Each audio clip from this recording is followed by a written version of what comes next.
सिखों के पार्टी में शामिल होने से काम मजबूती से होगा।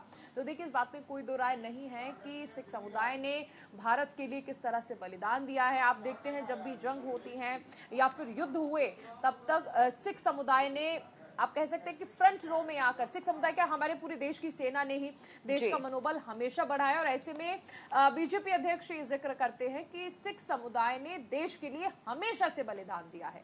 बिल्कुल, और ऐसा देखने में भी आया है, क्योंकि जिस तरह से कहते हैं कि एक सिख ही हैं जो अपने धर्म को कहीं भी हिलने नहीं दे रहे हैं, और जो हिंदुत्व है, जो हिंदू धर्म है, उसको पुरजोर तरीके से रिप्रेजेंट करते हैं, चाहे देश हो चाहे विदेश हो। और आप देखती होंगी कि इस भावना से जो हम विदेशों में भी गुरुद्वारे देखते हैं, तो वहाँ पर भी जो उनका एक अलग तरीका होता है, जो एक सभ्यता है, वो लगातार बरकरार है। और दैनिक जागरण में इस खबर को प्रमुखता दी गई है, जिसमें साफ तौर पर बीजेपी में शामिल होने के लिए जो सिख नेता हैं, उनका आभार भी व्यक्त किया जा रहा है, और जेपी नड्डा उन्हें बीजेपी में शामिल करा रहे हैं। वहीं इसको लेकर साथ ही वो ये भी कहते हुए दिख रहे हैं कि बीजेपी सिखों के लिए भी काम करती है, और सिख जिस तरह से देश के लिए बलिदान करते हैं, या पूर्व के इतिहास में भी अगर हम देखें, तो कहीं ना कहीं जो उनकी बहादुरी है वो काबिल तारीफ रही है। देश पर मर मिटने का जो जज्बा है वो अलग तौर पर उनमें दिखाई देता है।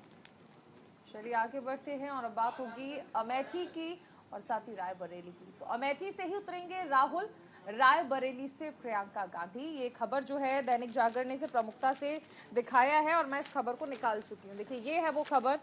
कल सीसी की बैठक चली है, और इसमें आप समझिए कि ये जो खबर है ये बेहद अहम हो जाती है। अमेठी से ही उतरेंगे राहुल और रायबरेली से प्रियंका।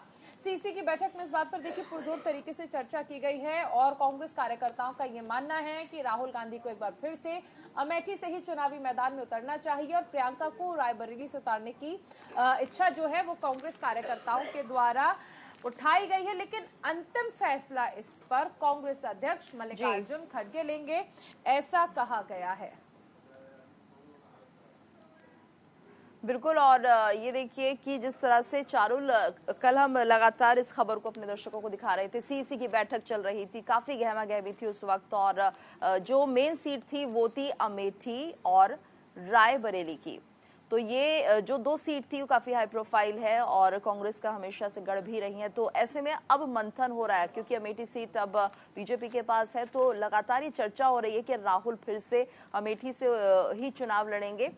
क्योंकि जिस तरह से हम ये देख रहे थे कि जो लगातार ये बात की जा रही थी कांग्रेस की तरफ से कि अमेठी से हमेशा अपनी सीट को बरकरार रखा है, बचा के रखा है, तो क्या अब ऐसा हुआ कि अगर वहां से जीते नहीं हैं तो क्या अब अमेठी को भूल जाएगी कांग्रेस? तो ये एक मैसेज यहाँ पर गलत जा रहा है लोगों के बीच, क्योंकि कहीं ना कहीं स्मृति ईरानी जब लोगों के बीच पहुँचती हैं तो वो अब वहाँ की बेटी बन चुकी हैं, और ऐसे में साफ तौर पर वो कांग्रेस पर निशाना साधती भी रही हैं कि अब अमेठी से अगर वास्ता नहीं रहा है कांग्रेस का, तो क्या इस तरफ देखेंगे भी नहीं। तो शायद ये मंथन हो रहा है। वहीं दूसरी तरफ ये देखिए कि जो रॉबर्ट वाड्रा वो लगातार अपने बैनर पोस्टर चिपकवा रहे हैं, और ये कह रहे हैं कि देखिए अमेठी की जनता चाहती है कि मैं वहाँ से प्रतिनिधि बनूं। तो ये जिस तरह से अब इस मंथन हो रहा है, इसका अब सारा जिम्मा जो है वो खड़गे उठाएंगे, क्योंकि वो साफ तौर पर ये फैसला लेंगे। तो देखिए, हम इस खबर को दिखा भी रहे हैं। Congress CC decides to leave call on Amethi and Raebareli to खड़गे। तो कल सीसी की बैठक हुई है, और ऐसे में अंतिम फैसला जो है वो मल्लिकार्जुन खड़गे, जो कि कांग्रेस अध्यक्ष हैं, उन पर छोड़ा गया है इस बात के लिए कि अमेठी हो या फिर रायबरेली हो, इस पर अब अंतिम फैसला जो है वो खड़गे लेंगे। दरअसल कांग्रेस कार्यकर्ता जो हैं वो ये चाहते हैं कि अमेठी से एक बार फिर से राहुल गांधी चुनावी मैदान में उतरे, और प्रियंका गांधी कहां से हो, रायबरेली से। अब देखने वाली बात यह होगी कि इस पर मल्लिकार्जुन खड़गे क्या फैसला लेते हैं, क्योंकि 2019 में राहुल गांधी को देखिए अमेठी से शिकस्त मिली थी और स्मृति ईरानी की जीत हुई थी।